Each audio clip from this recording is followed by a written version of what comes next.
চাচা আর কই না, আমার কুদু চাচা পাগল হয়ে গেছে, যাক পায় তাকে ধরে ধরে ইফতারি দাওয়াত লে। কও কি আমাকে তো ধরছিল। আরে আপনাকে তো শুধু ধরছিল, আমার তো টাইনে প্রায় বাড়িতে নিতে লাগছিল। আল্লাহ আল্লাহ, ওই দেখেন আবার হেনেও আসতেছে। আল্লাহ আল্লাহ, ওর তো ইফতারি খাওয়ার ঘেরা উঠে লইছে, চল চল চল, আবার আমাকে ধরবি নি।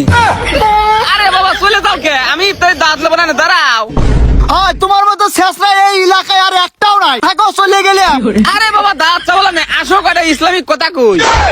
আচ্ছা কি কথা কবে কও কও, এ আইসো সব দেই কি কয়। শোনো, রমজান মাসে ইফতারি দাওয়াত দেখালি অনেক সওয়াব পাওয়া যায়, তোমরা যত পারো মানসিক ইফতারি দাওয়াত দে খাওয়াও। আব্বার সেই একই দরবার। চল তো। ভালো কথা কলি সেতে দাও না, এত কয়টা লোক একটা একটা দিন করে দাঁত দিলি তো 4 দিন ইফতারি দাঁত খাওয়া যায়। তোমার মতো ছেঁচড়া লোকে পৃথিবীর দুইটা খুঁজে পাওয়া যাবে লয়। তোমার মতো শেষরা লোকের দাওয়াত দেওয়ার থেকে না দেওয়াই ভালো। এই চল সব।